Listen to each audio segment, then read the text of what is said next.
Because landed properties, you own the land, but the structure gives you more space in terms of build-up PSF. US President Trump's threat of tariffs has shaken global markets. I don't think the Chinese are in any mood or effort whatsoever. Quite a common profile. It's just whether or not they are risk-taking enough to want to have that second property. Because I have a client with a similar kind of profile, currently staying in a 4-bedroom condo and looking to upgrade into a landed. Then we advise them that they can split both names, and they can sustain the loan for one landed and one condo. It's more of like whether they want to take action on the second condo. Feeling like a brand new me. For the very first time, I'm not where I'm meant to be.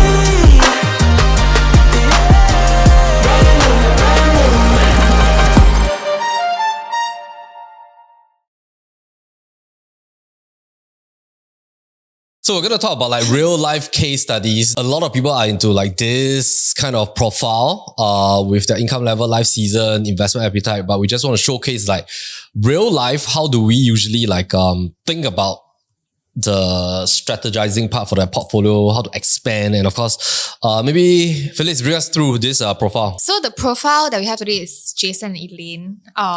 Caveat is that the picture is not representative of the real Sorry. of the real family. Right? Yeah, this is This AI. from Mid-Journey. Daniel. AI is not accurate these days. Okay, Daniel did a good job. The son looks older than the dad. Like a and siblings, the daughter looks. I don't know which one is the mother and the daughter.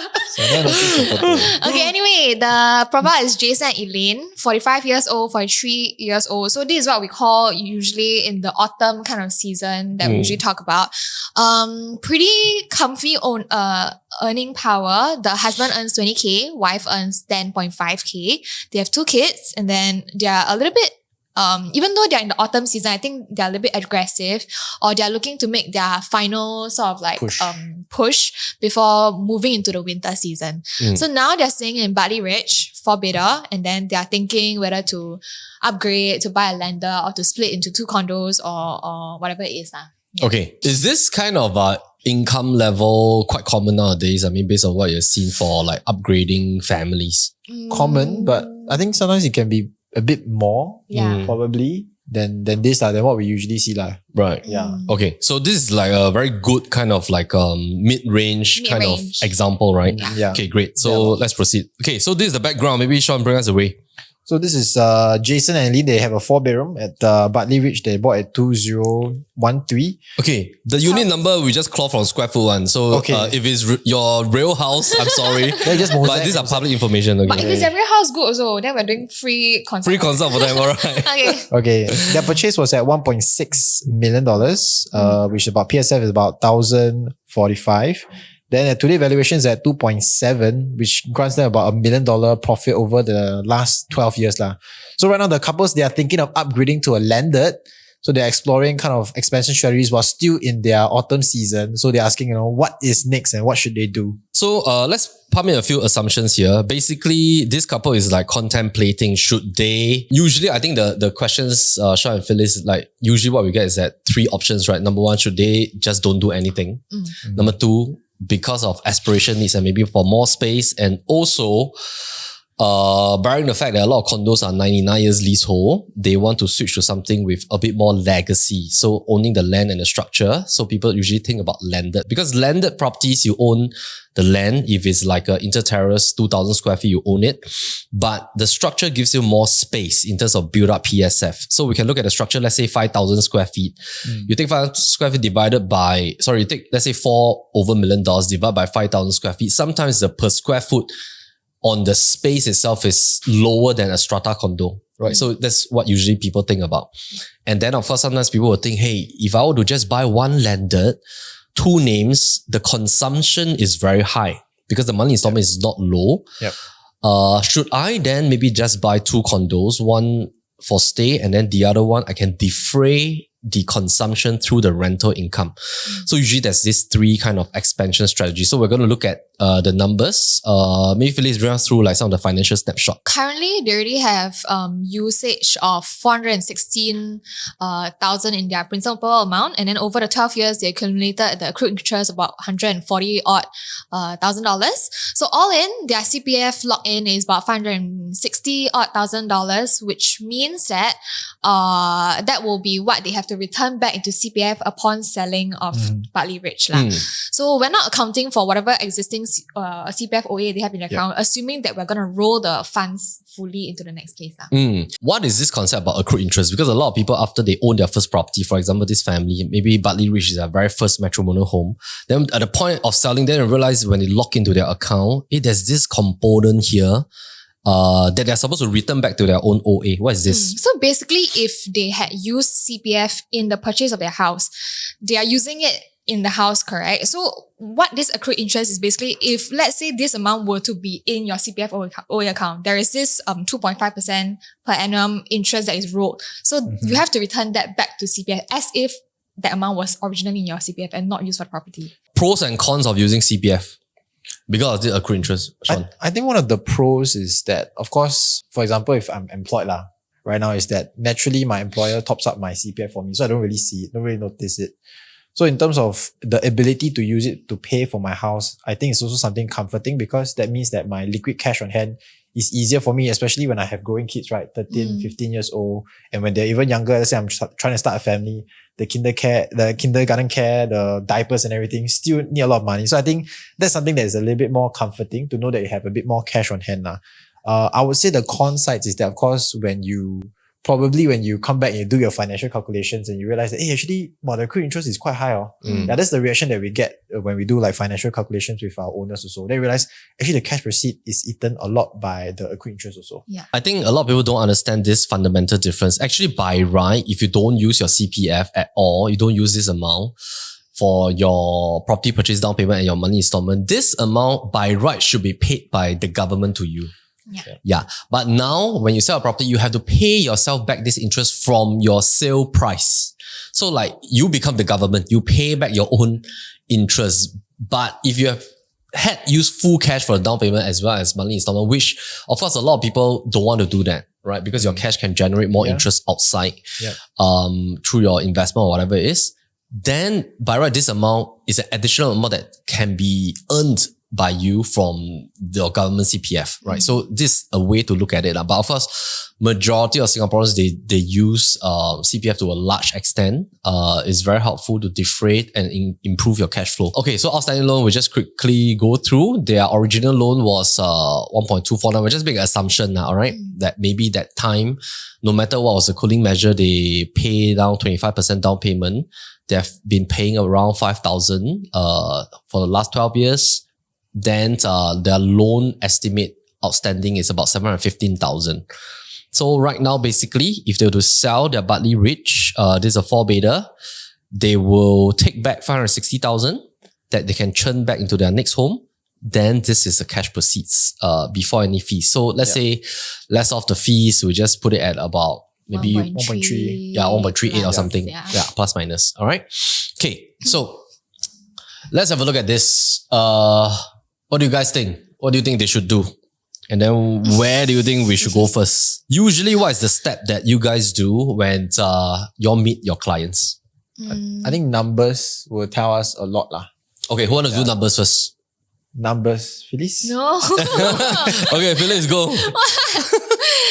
Okay, so usually we run through their financial calculations first because that's the basis of further discussion. If we don't talk about numbers, we don't know what is the goal in mind. Right. So based on their TDSR, there is a combined name. If let's say they were to put both their names, essentially meaning they sell Bartley Ridge and then they put both their names in the next property. The maximum loan based on their income and age is about 2.76 mil, which means that based on 75% loan, they can buy a property of up to 3.7. So this is based on a stress test rate of 4%. This is the prevailing stress test rate now. And then based on their age, 20 years of loan tenure. Yeah. Okay. This is also assuming there's no car loan, no credit card debt, no nothing, right? And theirs is a fixed income also. Okay. Quick question. So for those audience that are watching our NOTG, right? Basically, these two amounts basically is just based on like a max loan. Then we so-called like prorate back based on like a 75% to get this amount. Yeah. But what is the actual way of calculating it? Because let's say once I get my max loan 2.768, how do I know what is my maximum budget based on what I'm getting back from my existing property? Shawn, how do you usually calculate it? You need to understand in terms of, let's say, for example, number one thing is that how much OA do you have in your current account? Because for them, they are using monthly is using their CPF to pay for the mortgage. So maybe they don't have a lot. Right. Then at the same time, how much of it will be returned back to you in CPF plus accrued interest? Right. Then at the same time, what is the cash proceeds? Okay. Then you take that loan amount, then you add all of the CPF OA they have, CPF OA that will return, plus your cash proceeds that you will get. Then more or less that will be your maximum bullet that you can dispense. Okay. So in this case, what will be the maximum bullet? It will be this three amount. 1.425. 4.753. Okay. So 4.753 mil lah. All right. And then of course, with this 4.753 mil, we do have to take into consideration, they have to set aside some amount for buyer stamp duty and all that kind of stuff. Yeah. So maybe you can buffer around like the 4.2 ranges. They might need to renovate also. Yeah. The houses Especially also. if it's a landed, then you do. Yeah. Probably a bit of works lah here and there. Just safety lah. Right. So maybe the max budget will be about 4.2 mil. Yeah. Okay, great. So let's come and have a look at this approach here. Basically, Shawn and Phyllis, they are recommending this two different approach. Number one is to buy a landed and combined name, 4.2 million. The other one will be to go for a condo at 2.7, own stay. And then another $1.5 million for one name. Let's have a look at the breakdown. Okay, Shawn, bring us through this. Like usually, how do you look at the numbers for combined names? And do you recommend like a 99-1 approach? And what do you recommend? Okay. I would usually try to recommend to see whether we can do like a 991 approach, because we never know. Let's say, for example, if there's going to be sudden like promotions or things like that, maybe someone is doing well in their businesses, or they decide to maybe quit the job, start a business and is doing well, then they could at least have the option to exit their name out and maybe buy like a secondary properties lah.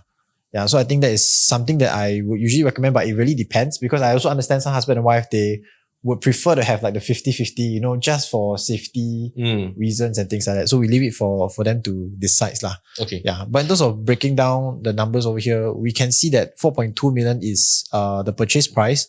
But right now for their maximum loan size, they can't really stretch to 3.1. So I think the maximum loan currently right now is at 2.7. Okay. So they have to take a lower amount of that means they have to take a low amount of loan. Then after that, they have to have a little bit more equity lah. So that means you want to do this, probably equity is about 2.6. Then the loan is about 2.7. Okay. So probably about 65%. Then about 66, 65, thereabouts. Okay, great. So this will be the updated one. I'll just put it here. All right. Let's come back to the part of 99.1. All right. So when you look at this, Phyllis, who would you recommend to be 99? Who would you recommend to be 1%?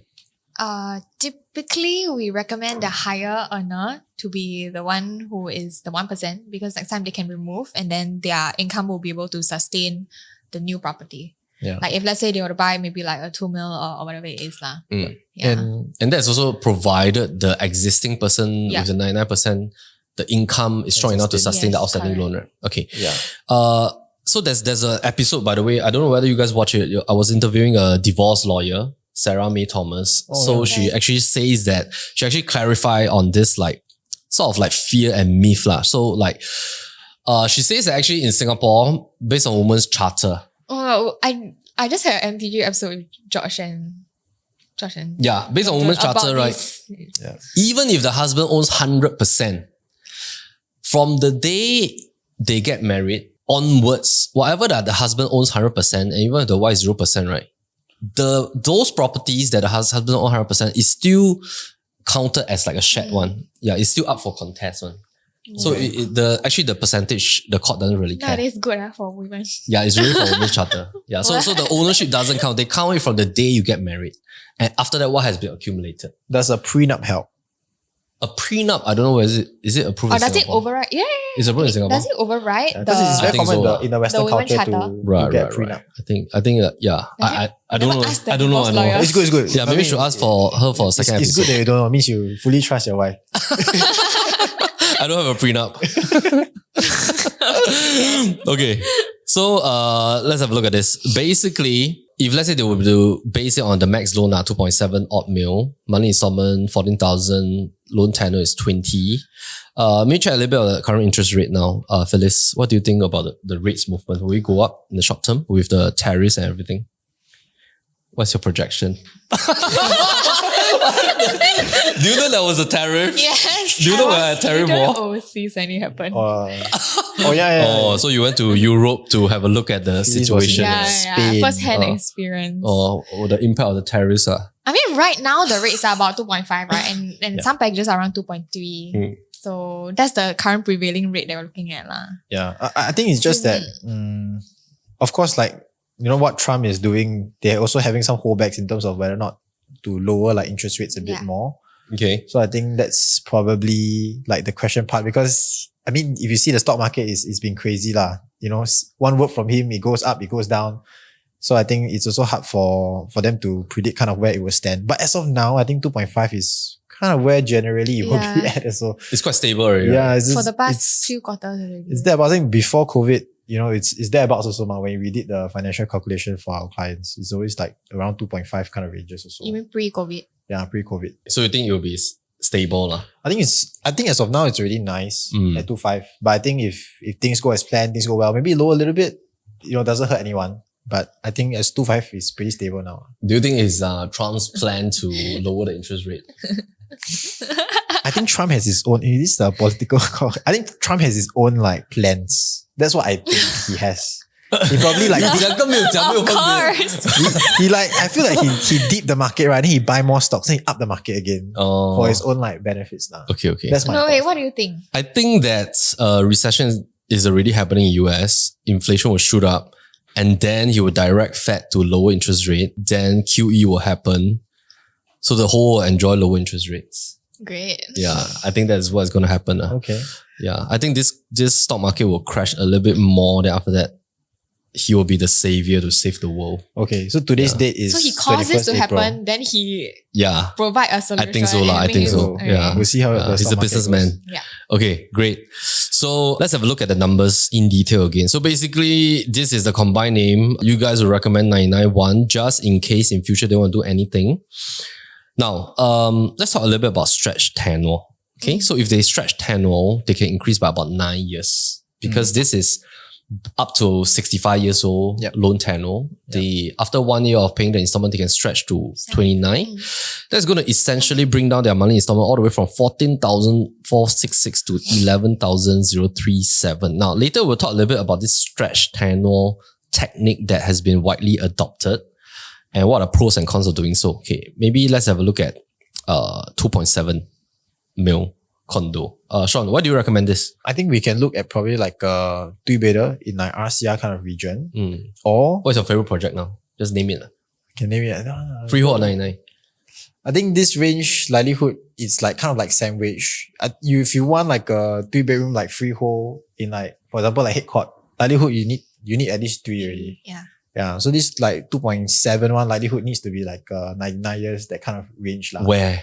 Okay, so for example, like Costa del Sol, Costa del Sol, the high floor unit sites, they're exploring around like 2.5 to 2.7 each, depending on renovation, depending on whether you see. 1195 square feet. I think this one you can maybe able to get the cheaper study. The study big enough to do single bed. But Okay. that's the older. That's the older kind already depleted about 28 years already. Okay. For Will you buy Costa del that project? I think it really depends. Okay, it Hey, depends. you're on- very D16 bias, I realize. Very 16 years lah. Oh, okay. Yeah. Familiarity bias. Yeah, but okay, it depends because you know the Bayshore transformation is just right beside, right? The GLS site just got awarded, so estimated PSF is around like 2008, like plus already. So that's quite high. So like I think if you intend to hold it for probably a short like 3 to 5 years, I think probably I feel that there's certain like potential that's there.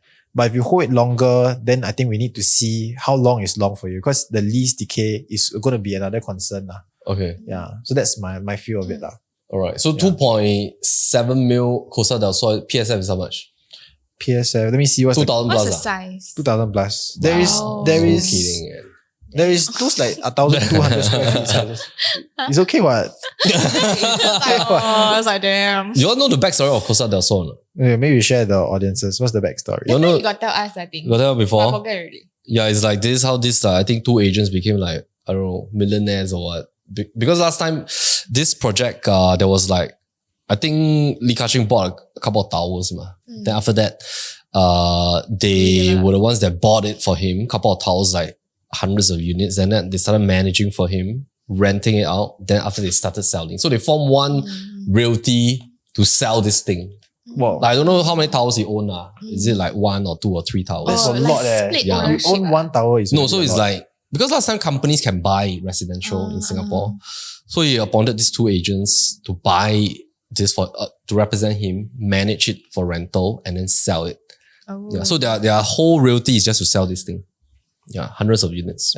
That's cool. quite crazy lah. Yeah. That's quite crazy. Those kind of bulk deals lah in the past. Yeah. Like let's say for example, like 1,400 square feet, right? Corsair Del Sol, yeah. You can get roughly around 2.8 thereabouts. 2.8. 2.8 huh? Yeah. But if you want lower floor, like facing one, then it'd be lower than that lah.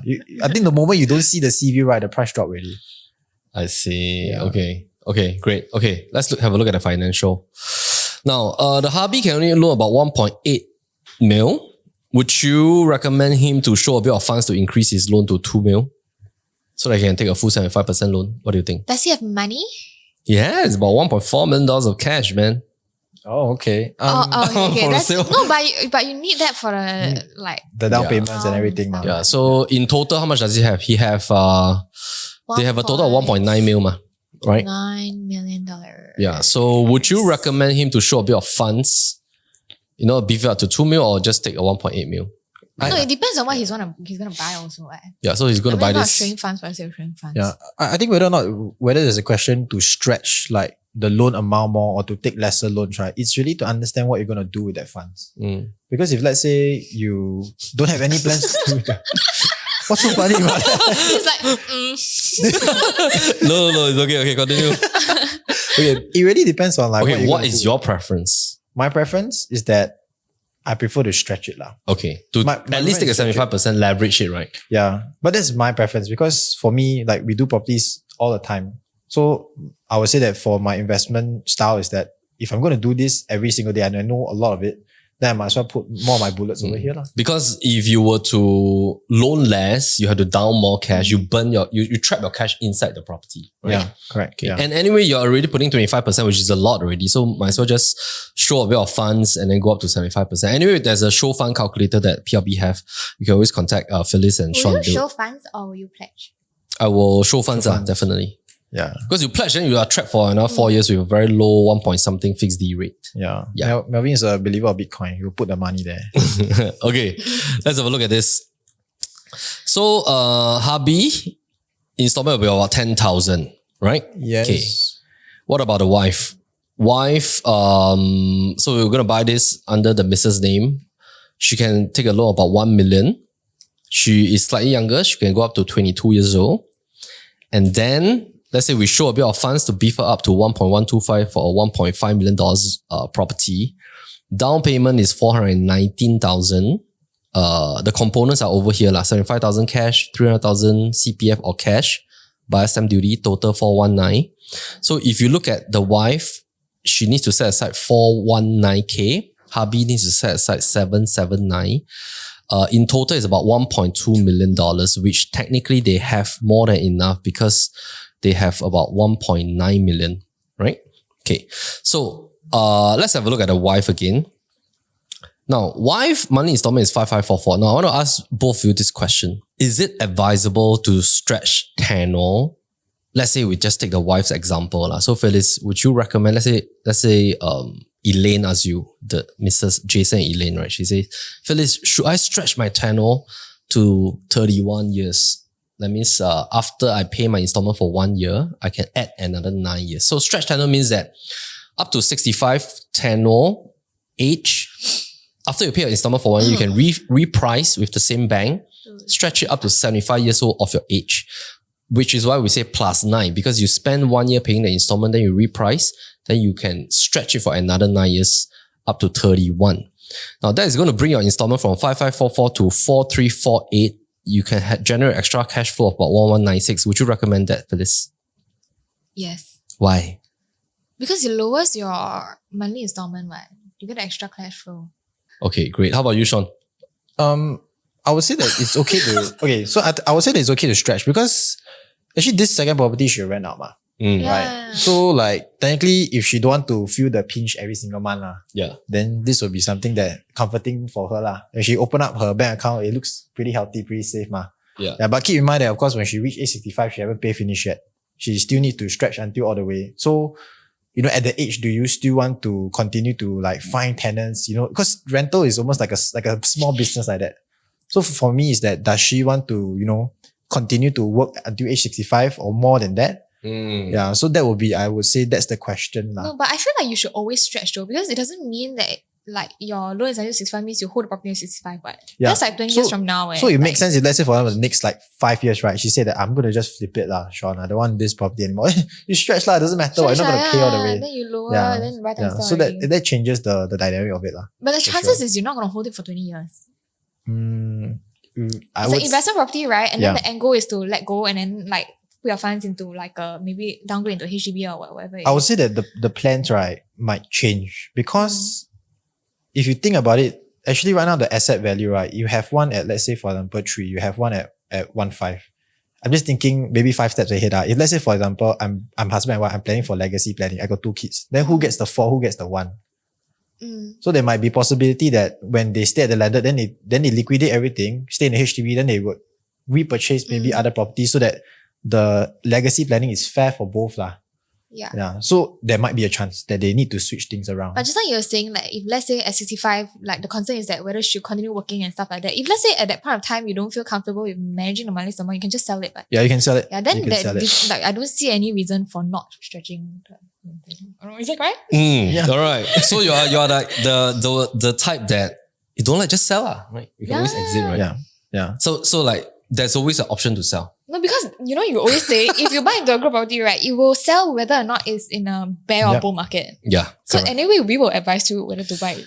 Right. What property is a good buy, what? Right. Okay, great. Yeah. So let's have a look at this myth because I think sometimes when we talk about this stretching to 75, Shawn brought up the point that take note, by 65 is fully paid. If you want to hold all the way, but now you have to pay until 75 years old. Is that something you want? Then Phyllis is talking about the fact that there's always freedom. Once you fulfill 3 years seller stamp duty, you want to sell, you sell. You want to keep, you keep. If it appreciates, you see gains, you can sell, switch to a next larger property. It's always, there's a freedom here. But there's an underlying myth that I always hear from clients is that they are very worried about stretching the tenure because the impression is that once you stretch tenure, you pay more interest. It's like, I'm getting the bank to loan me longer. Will they charge me longer, like higher amount interest? So let's have a look at the numbers. All right. So this is if you don't stretch tenure.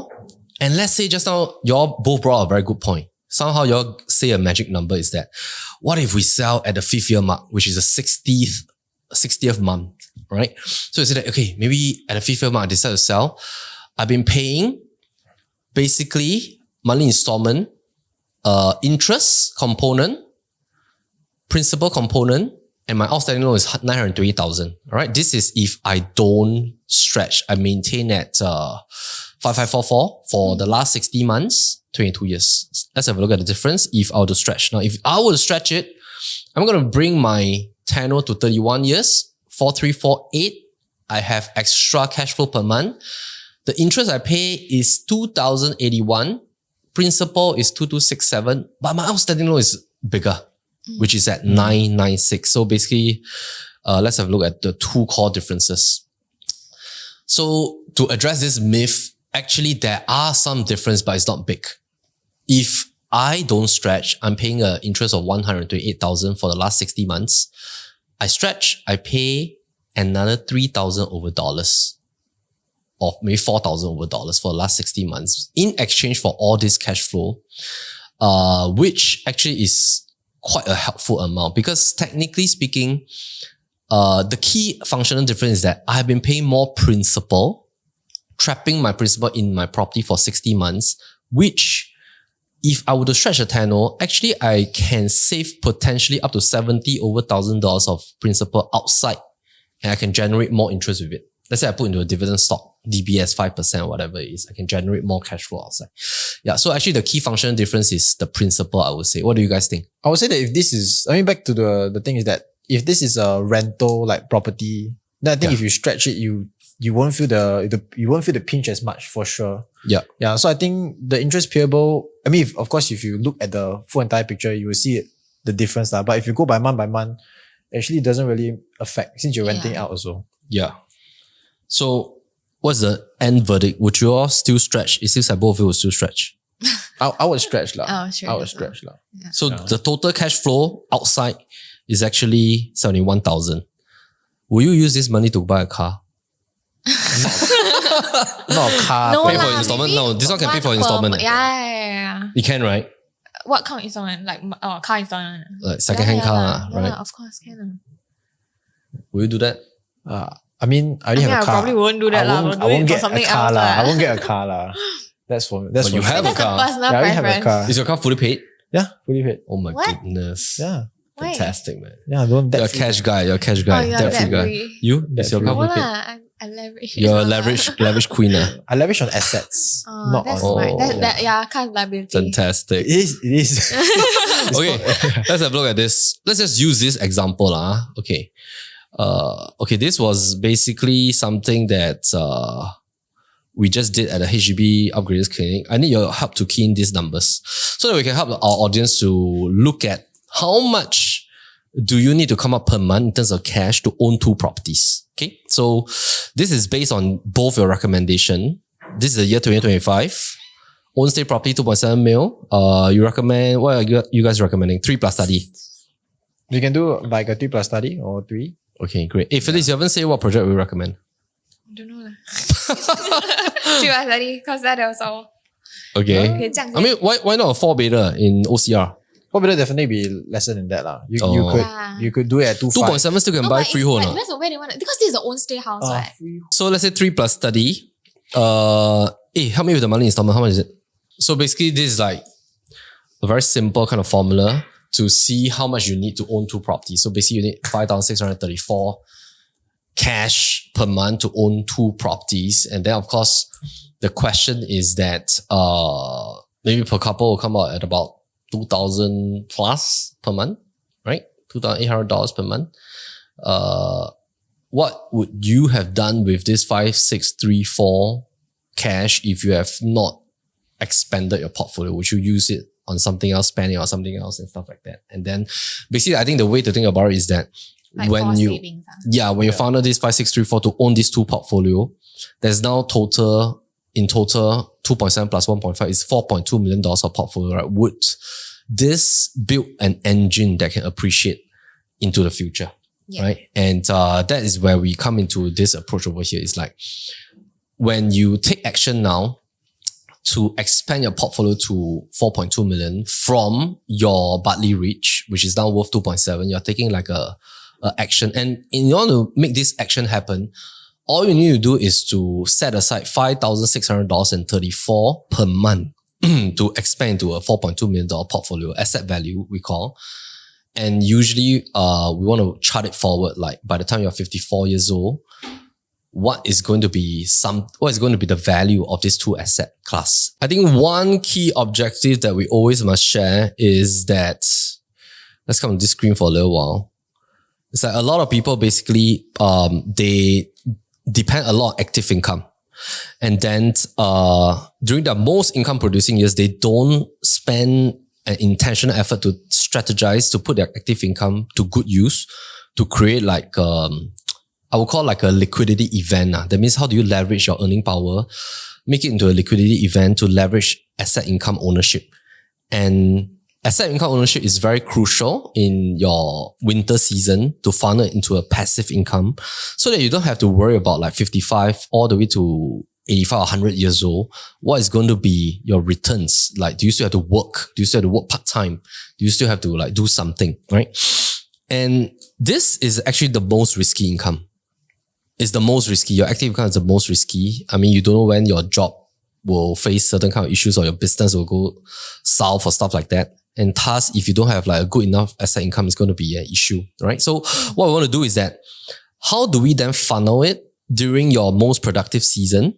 Build up this basically amount, and then once you hit like basically like a season that you can cash out on your equity. So for example, from 4.2 million with a growth of 4%, when let's say you are 55 or 65 and you want to exit, can you funnel it into like different kind of like income brackets, right? So maybe Shawn, bring us away on this. Okay, so I think what we want to talk about is that if let's say for example they were to sell off the Bali Ridge and were to buy into like a landed property, right, around like the $4.2 million ranges, we did this like calculation based on a 4% per annum kind of growth, because for us we believe in terms of landed sites, likelihood the per annum growth sites will be slightly more aggressive as compared to like condos when we look on like year-on-year basis lah.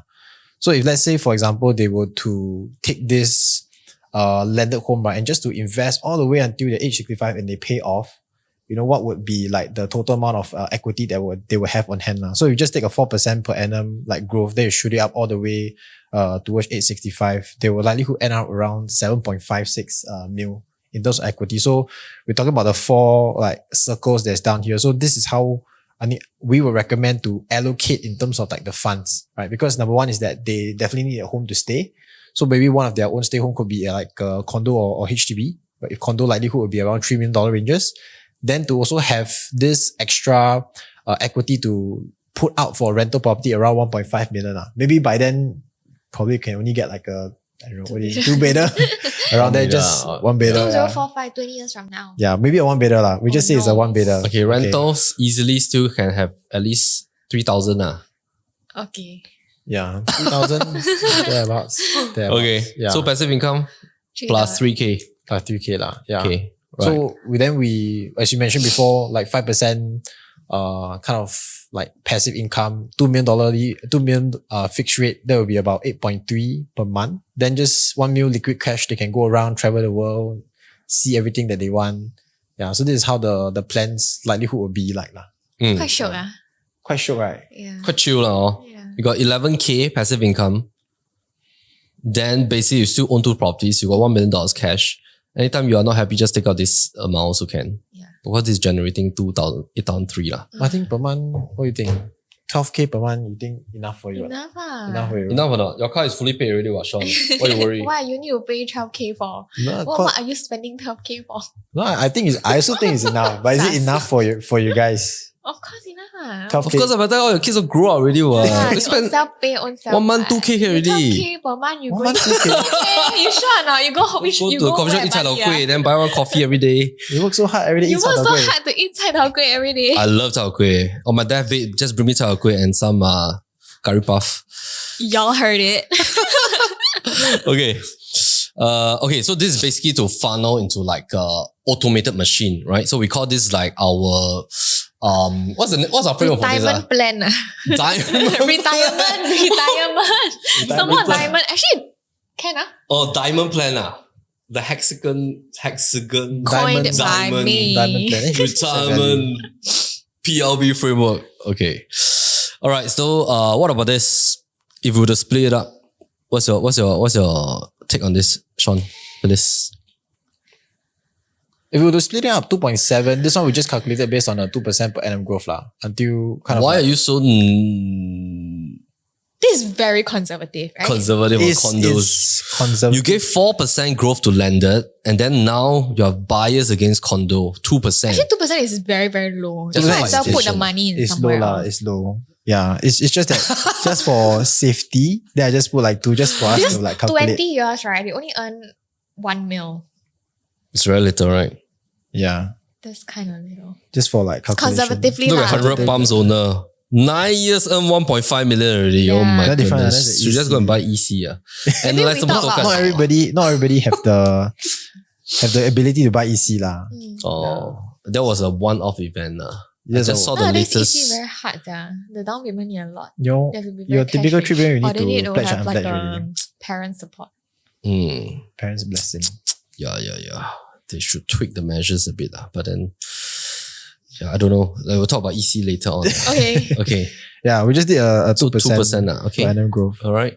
And then this for Elaine. 1.5. Investment property. If the whole all the way to age 65, she will get about 2.1 in terms of total equity lah. Okay. Yeah. And then you chart out for both of them. Yeah. Okay, great. Now, 2.1. so the question here is, do you guys do all this for most of our clients. We can do like simulation checks lah. Mm. If let's say, for example, to split the name, then we take a per annum growth, then we see how it goes. Right. Yeah, that's usually how we will plan it out. I think quite a common profile. It's just whether or not they are risk-taking enough to want to have that second property. Because I have a client with a similar kind of profile, currently staying in a 4-bedroom condo and looking to upgrade into a landed. Then we advise them that they can split both names, but and they can sustain the loan for one landed and one condo. It's more of like whether they want to take action on the second condo. Right. Yeah. Right. And then usually, I mean, like on the ground, what are people's preferences? Do they prefer to go for one or actually two? Or they're quite diverse? I think if the capability is to go two, then why not lah? But it really depends on, I would say, their appetite also. Because some people will feel that it's more comforting to have cash on hand, knowing that my kids are growing up. I never know what's going to happen to me. What's going to happen to my job when I hit like 50? Will I have risk of retrenchment? That kind of thing. Then they will be a bit more conservative lah. But some people are very zoned in on like properties. Yeah. I've seen like husbands really zoned in, but wife is a bit more conservative.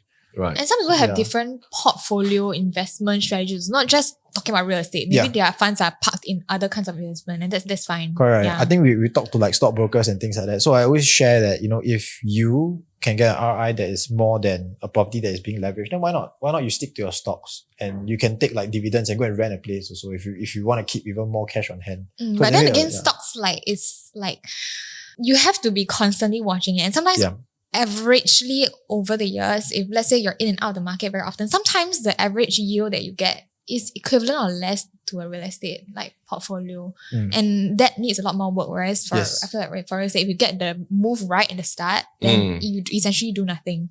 Yeah, I think this real estate thing is that you can eat pea shit, sleep inside, and still can make money lah. So that's something I think stocks probably can't achieve. Okay, so let's have a look at this. So what's the mindset right here? So basically, you see, if your client asks you, should I do this? Because if I were to buy 2 properties, one is for consumption, one is for investment, right? I am putting in 5, 6, 3, 4 per month to own these 2. Here, everything is for consumption. 2 names, 11,000 per month minus hubby CPF, YCPF, cash 8134 to own 1. Right? There's a difference of about $2,500 in terms of cash flow here. 5634 versus 8137. Right. So difference is about 2,005 lah. Yeah. How should one think about these 2 things? I think, right, if your husband and wife, you got 2 kids lah. You got 2 kids, So that means maybe you need effective, let's say 3 plus 1 helper room lah. Maybe you got helper. Maybe the helper, okay, we say 3 bedroom. Then I think if you want to buy a landed property usually, typically we see maybe got 4 bedrooms inside, or maybe got 4 or 5 bedrooms inside lah. Typically around this range. So that also means that if, let's say for example, effectively you're only going to use maybe 3 bedrooms, or maybe even 2 bedrooms if they are really young, then a lot of the rooms in the landed properties are going to be like empty also. So one would think that why not for money income sites, I can rent out this room. But if you're staying in landed, chances are you won't rent out the rooms. Yeah, very strange. Yeah. Right. But I've seen... I have clients like that. They create separate entrance. Yeah. Then, staircase go out. No, I've seen cluster houses owners, right? They rent out their rooms, right? Yeah, I've seen to that extreme. But I would say not everyone is okay with that lah, especially if you have kids growing up and things like you want your privacy. So if you're belonging to that kind of category, then I think it makes sense for you to split it lah. Then, you have one that you can justify why you're paying this monthly mortgage every month because you're using it for consumption. Then the other sides, if you got extra bullets, then you just dispense it out, buy a rental property, then you can rent it out lah. Then it makes sense this way. If not, then the landed home, you can have really nice, beautiful landed home, but 2 rooms that are empty. You might as well rent out, collect some passive income. Wouldn't it be wonderful? Yeah. If they don't want to rent out, not comfortable, then is this $2,500 worth it? If this $2,500 worth it. Because just now your assumption is that this engine seems to be stronger. Yeah. With a stronger potential for gain, but this engine seems to be weaker. Weaker lah. If, let's say, if the $2,500 per month is to buy a freehold engine. Yeah. Then if this growth is going to be much more aggressive in the next 7-10 years, then definitely I think 2,500 is nothing. Yeah. Right. $2,500 is how much per day, Phyllis? Reduced to ridiculous close. 2,500 divided by 30 days. Yeah, how much? $83 per day? Yeah. Is it worth it to get an engine of freehold? Yes. $80 per day, yeah. $8 per day. $83.33. $83 per day.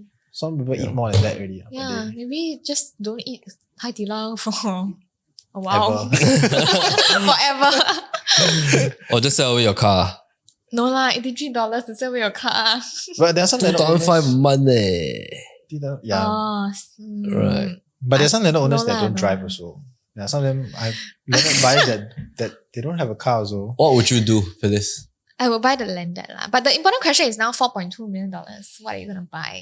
Yeah, still have. Because most likely you're gonna be buying into Cat 2. Maybe if you're lucky, Yeah. you can find something Cat 2.5. Right. But you still have to pump in a significant amount of Renovations. renovations. Yeah, that will deplete a bit of the cash as well. I mean, like the thinking about this, does it scare people? Will people feel scared? Because, like, for example, hubby earns 20K, wife earns The 10K. landed is stretched already. 11K. Stretch already. Will people feel scared? 11,000. How many percent is that of their income? 11,000. They are 30K. Yeah, so it's 30, about 33%. 33%. It's 33% It's safe. okay. I think it's okay I lah. think it's okay. We advocate about 40-45%, right? Max. Yeah. Yeah, It's it's not okay. like Still quite stretching too much. comfy. 45% will be about 13,500 lah. Still comfy, right? Yes. But what is the true facts of life here? Let's have a look at this. What's the true facts of life? Oh, that's very deep. No, why are you laughing? Enlighten us. No, like, okay, example. Hubby earns 20,000, right? Less of CPF. How much cash does he take back a month, actually? He less off about 20%, Yeah. right? Because CPF, we're talking about, he has to contribute 15,000 or- SA, Medisave and everything, right? So maybe he will take back about 16,000. Yeah. Wife, 10.5K. 10K. Cash take back about 8K lah. So net cash position is how much? Total 24,000 as a household, right? So if their monthly is 11K, which means their disposable is 13K. Yeah, so if their monthly is Oh, sorry, 8,001 lah. 8K, yeah. So they're left with how much cash left? About 14. Eh? 16, 15 lah. 16K lah. Yeah. 16K. 16K cash, can a family survive? Like with usually a landed family, like insurance, they have to pay car, tuition. That means they cannot lose their job lah. They cannot lose their job. That's the true fact of life lah. Yeah lah, just have to do well at your job lah. Make sure you don't lose your job, right? You need to continue working. Like you're buy landed, make sure you do well at your job, right? Okay, actually You the must do your best principle not to that I lose. have, right, with like between like two like partner is that if let's say one of them loses their job, can the other person fully sustain all the expenses of the family or not? Like, so do you think this is safer if there's a risk of losing jobs?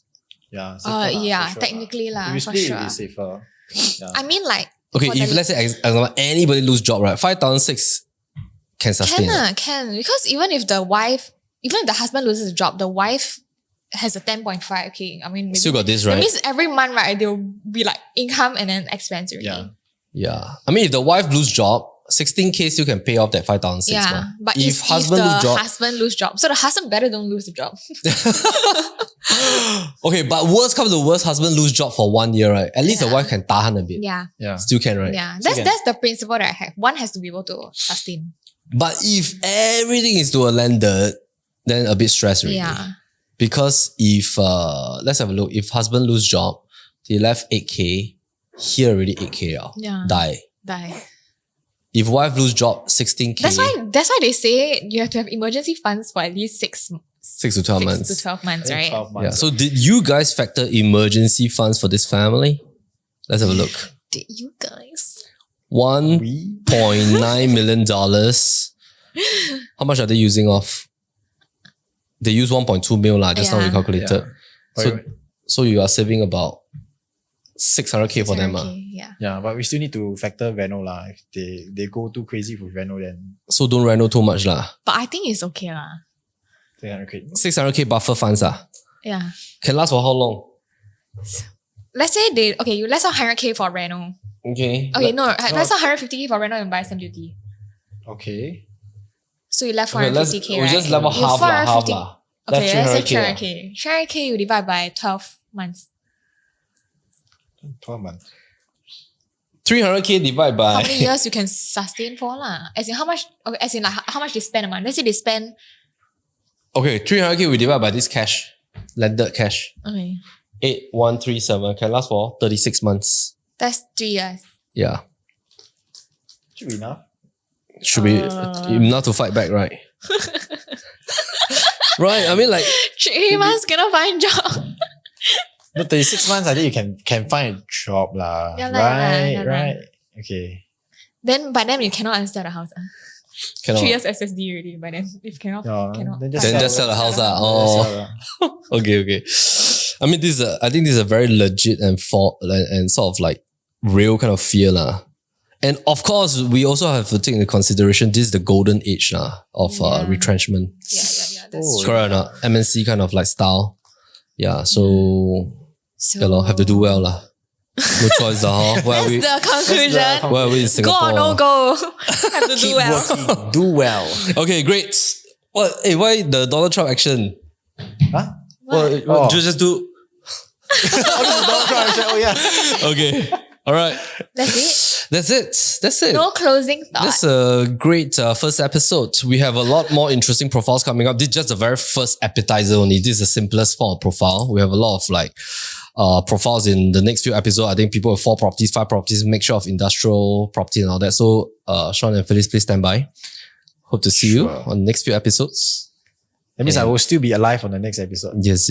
Oh. Okay. You guys will still be back. All right, great. We'll see you guys. Hope you enjoyed this very first episode of season 4. Just bye. Hey, where do you hide that? Do you hide that?